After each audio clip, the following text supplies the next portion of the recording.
South ఇండియాలోని అతి తక్కువ ధరలకి రత్నాలను అందించే ఏకైక సంస్థ 6JVR. ఆంధ్రప్రదేశ్ లో రెడ్ బుక్ ఓపెన్ అయింది. దానికి తగ్గట్టుగా చర్యలు కూడా ముందుకు సాగుతున్నాయి. రెడ్ బుక్ తన పని తాను చేసుకుపోతుందని మంత్రి నారా లోకేష్ ఒక స్టేట్మెంట్ కూడా ఇచ్చారు.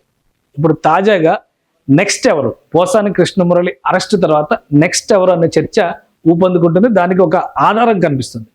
పదే పదే వరుసగా ఎమ్మెల్సీ దువ్వాడ శ్రీనివాస్ పై వస్తున్నటువంటి ఫిర్యాదులు దేనికి సంకేతం? రాజమండ్రిలో, కాకినాడలో, పిఠాపురంలో, అలానే ఇప్పుడు తాజాగా కృష్ణా జిల్లాలో, రాయలసీమలో మరికొన్ని జిల్లాల్లో కూడా వరుస ఫిర్యాదులు అందుతున్నాయి. ఈ ఫిర్యాదుల సారాంశం ఏంటి? అసెంబ్లీ సమావేశాల సందర్భంగా శాసనమండలి నుంచి బయటకు వచ్చిన తర్వాత అసెంబ్లీ ఆవరణలోనే మీడియా ముఖంగా ఎమ్మెల్సీ దువ్వాడ శ్రీనివాస్ చేసినటువంటి కామెంట్స్ పైన జన సైనికులు గరంగా ఉన్నారు. అనేక చోట్ల ఫిర్యాదులు చేస్తున్నారు. ఒకసారి కృష్ణా జిల్లాలో నమోదైనటువంటి ఫిర్యాదు సారాంశాన్ని ఒకసారి చూద్దాం. ఇది ఒక జనసేన పార్టీకి సంబంధించినటువంటి అక్కడ జిల్లా కార్యదర్శి, కృష్ణా జిల్లా కార్యదర్శి ఇచ్చిన కంప్లైంట్ పోలీసులకి ఇచ్చారు.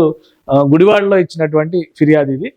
ఆంధ్రప్రదేశ్ రాష్ట్ర బడ్జెట్ సమావేశాల సందర్భంగా 24/2/2025 వైఎస్ఆర్సీపీ శాసనమండలి సభ్యుడు దువ్వాడ శ్రీనివాస్ గారు, పిఠాపురం శాసనసభ్యులు మరియు రాష్ట్ర ఉప ముఖ్యమంత్రి వర్యులు జనసేన పార్టీ అధ్యక్షులు శ్రీ కొడిదెల పవన్ కళ్యాణ్ గారికి రాష్ట్ర ముఖ్యమంత్రి నారా చంద్రబాబు నాయుడు గారు నెలకి 50 కోట్లు ప్యాకేజీ ఇస్తున్నట్లు ఎలాంటి ఆధారం లేకుండా సాక్షాత్తు అసెంబ్లీ ఆవరణలో విద్వేషాలు రెచ్చగొట్టే విధంగా చేసినటువంటి ఆరోపణలకు గాను తగిన ఆధారాలు చూపించాలి. దేశంలో ఎంతో పేరు ప్రఖ్యాతులు గాంచినటువంటి పవన్ కళ్యాణ్ గారిపై వ్యాఖ్యలు చేయడమే కాకుండా జనసేన పార్టీ కార్యకర్తలను జన సైనికులను జన సైకోలుగా సంబోధించి ఆ మనోభావాల్ని దెబ్బతీసే విధంగా ఉన్న వైసీపీ నాయకులు దువ్వాడ శ్రీనివాస్ గారిపై భారత శిక్షాస్మృతి ప్రకారం తగు చర్యలు తీసుకోవాల్సిందిగా కొదమల గంగాధరరావు సన్ ఆఫ్ కోటేశ్వరరావు వలిపర్తి గ్రామం, గుడివాడ రూరల్, కృష్ణా జిల్లా మండలం జనసేన పార్టీ కార్యదర్శి ఆయన ఫిర్యాదు చేశారు. ఇలాంటి ఫిర్యాదులే మరొక 4-5 ఫిర్యాదులు ఇప్పటికే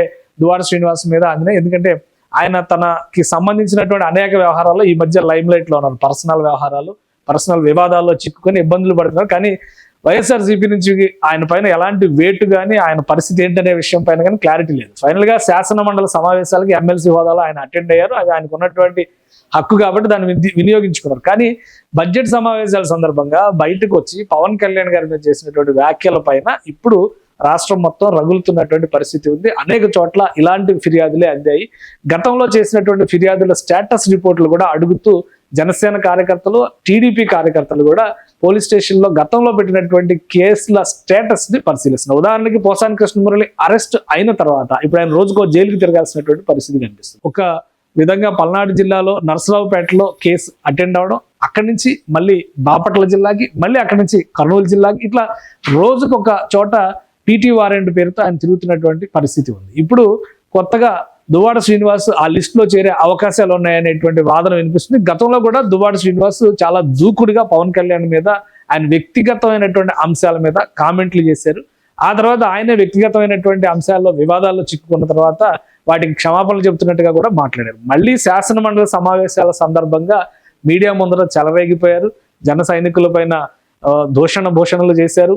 అలాగే పవన్ కళ్యాణ్ పైన ఇలాంటి ఆరోపణలు చేశారు. వ్యక్తిగతంగా ఆయనని కించపరిచేటువంటి వ్యాఖ్యలు అనేకం చేశారు. వాటి సారాంశం ఇప్పుడు ఫిర్యాదుల రూపంలో అందుతోంది. నెక్స్ట్ అరెస్ట్ దువ్వాడ శ్రీనివాస్ అనేటువంటి విషయంలో జన సైనికులు సోషల్ మీడియాలో కూడా పెద్ద ఎత్తున చర్చలు ఆవరిస్తున్నారు. సో ఈ ఫిర్యాదుల పైన పోలీసులు ఏ విధంగా చర్య తీసుకోబోతున్నారు?